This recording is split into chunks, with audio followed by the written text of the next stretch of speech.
동양교회인 네스토리우스교는 페르시아에 기반을 두고 아시아 지역으로 선교사를 파송하여 확산된 가운데 비단길이죠. 실크로드를 타고 중국까지 확산되어졌습니다. 네스토리우스교는 중국 당나라 당대종 시대인 635년 알로펜을 단장으로 한 시리아교회 선교단을 파송함으로 시작이 되어졌는데요.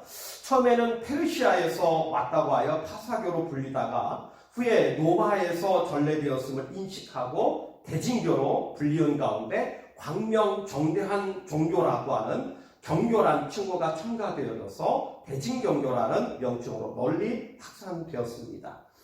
당나라 시대의 이 대진경교의 역사는 특별히 781년에 당나라 수도 장안에 건립되어진 대진경교 유행 중국비가 그 단초를 제공해 주고 있습니다.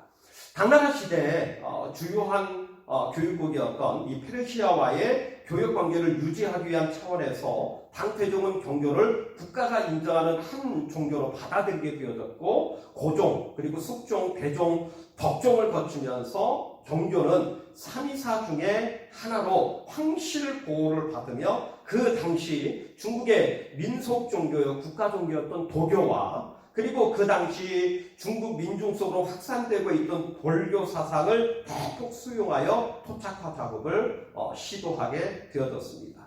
이러한 시도를 통해서 이제 삼위사 가운데 하나였던 삼위사하게 되었으면 회교 그리고 이제 요교죠. 조로아스터교 그리고 이제 경교인데요. 이 삼위사 가운데 하나였던 이 경교는 이제 나름대로 이제 이러한 시도를 통해서 중국에서 유행을 하게 되어졌죠.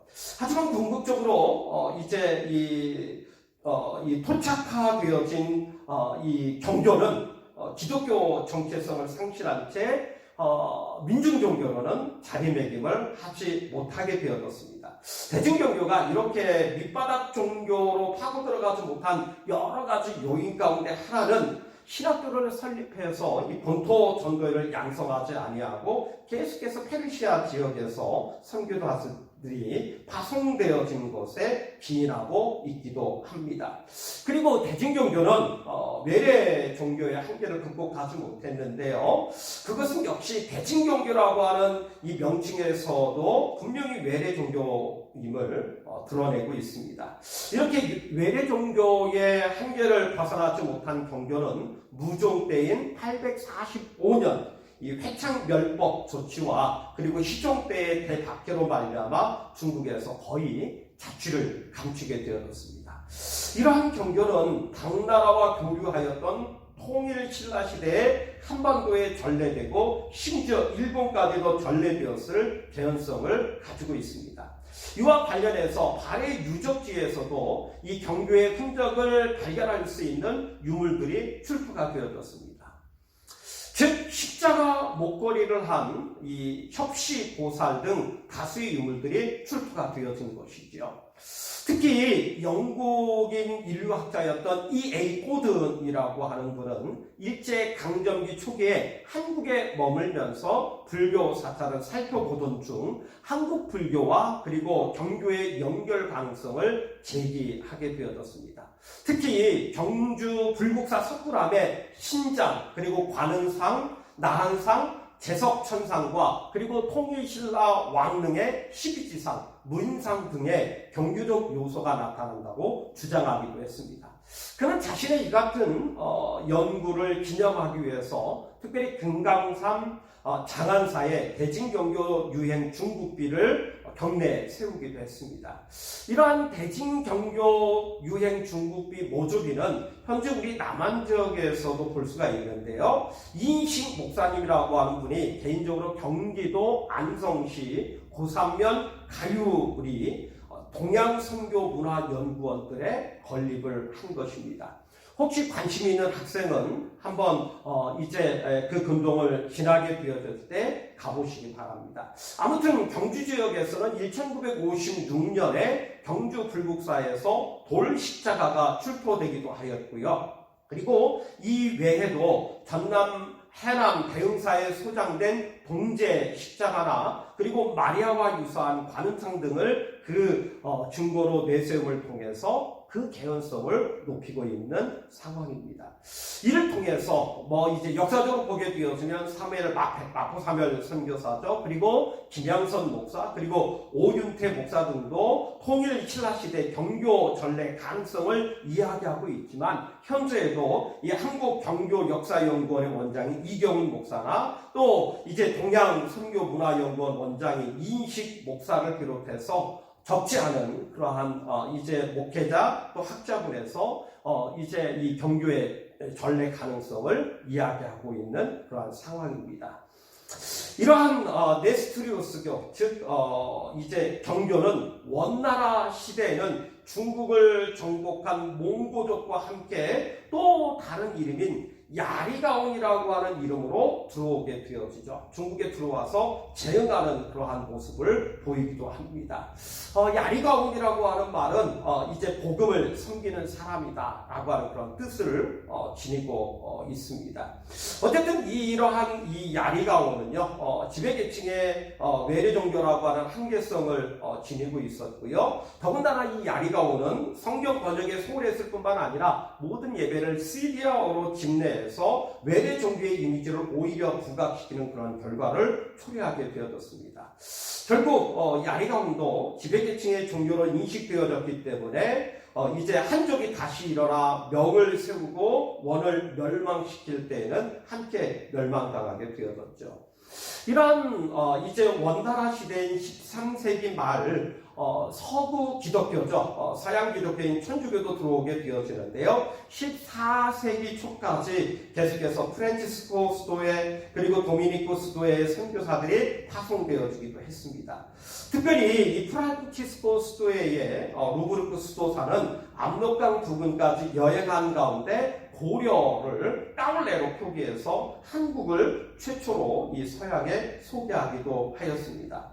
이러한 서양 기독교인 천주교는 동양 기독교인 야리가온과 경쟁해서 마찰을 불러일으키기도 했는데요. 어쨌든 이 원나라 시대에 들어왔던 이 천주교는 주로 몽골인을 선교 대상으로 삼았기에 한족에 대한 선교는 부족했다, 그렇게 부진했다, 그렇게 역사적으로 평가해 볼 수 있습니다. 그런 가운데 본격적으로 이 서구 기독교 선교 역사의 현장에서 기독교가 아시아 쪽으로 흘러온 것은 16세기에 접어들면서부터입니다. 즉 16세기는 일반 사회에 있어서는 서구 제국주의 세력인 스페인과 그리고 포르투갈 무역의 확대와 그리고 식민지 개척의 시대가 본격화되어졌던 시기였습니다. 또한 서구 기독교 역사에 있어서 16세기는 한편에서는 종교개혁의 시기이기도 했지만 또 다른 한편에서는 천주교 내에서 선교 확장의 시기이기도 하였습니다. 이러한 시기에 서구의 식민지 확장과 그리고 천주교의 선교는 병행하게 되어졌는데요. 예컨대 이제 스리랑카에서는 포르투갈 식민지 개척과 더불어 천주교가 들어오게 되어졌고, 필리핀에는 스페인의 식민지 개척과 더불어 천주교가 들어오게 되어졌습니다. 이러한 천주교 확장의 시기에 있어서 선교 확장에는 프로테스탄트 종교 개혁에 대한 반작용으로 천주교 내에서 자기 혁신 운동의 일환으로 형성되어졌던 제스이, 즉 예수회의 역할이 지대하다고 할 수 있습니다. 이러한 예수회의 아시아 선교에는 예수회의 설립자 가운데 한 사람인 프란시스 하비에르가 중요한 역할을 했다고 할 수 있습니다. 프란시스 이 하비에르는 아시아에서 세력을 확장하고 있던 서구 제국주의 국가인 포르투갈 국왕의 지원을 받아서 1542년에 인도 고아에 도착해서 선교 활동을 시작하게 되었습니다. 이미 인도에는 이 프란치스코 수도회 그리고 도미니크 수도회에서 파송한 그러한 선교사들이 활동하고 있었는데요. 별다른 선교의 성과를 거두지 못하고 있는 상황이었습니다.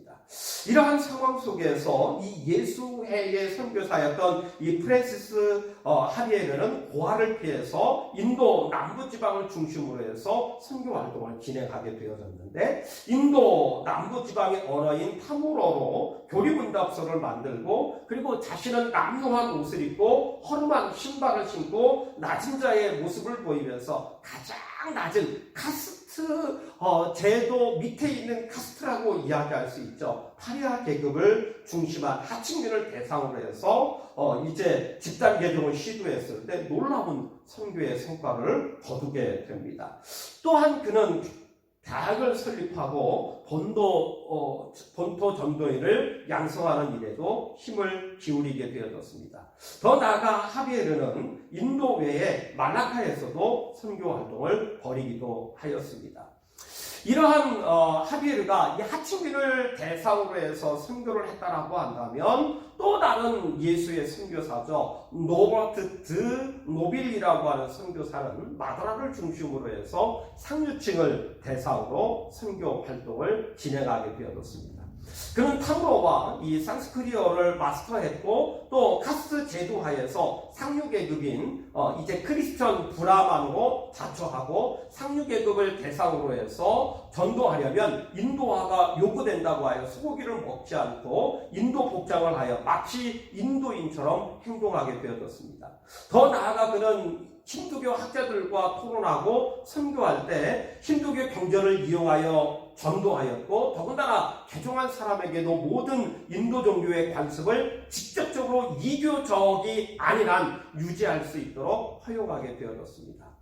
전례와 신자 공동체 생활에서도 인도 종교의 관습을 차용하는 등 모든 종교에 대해 관용적으로 대하게 되어졌습니다.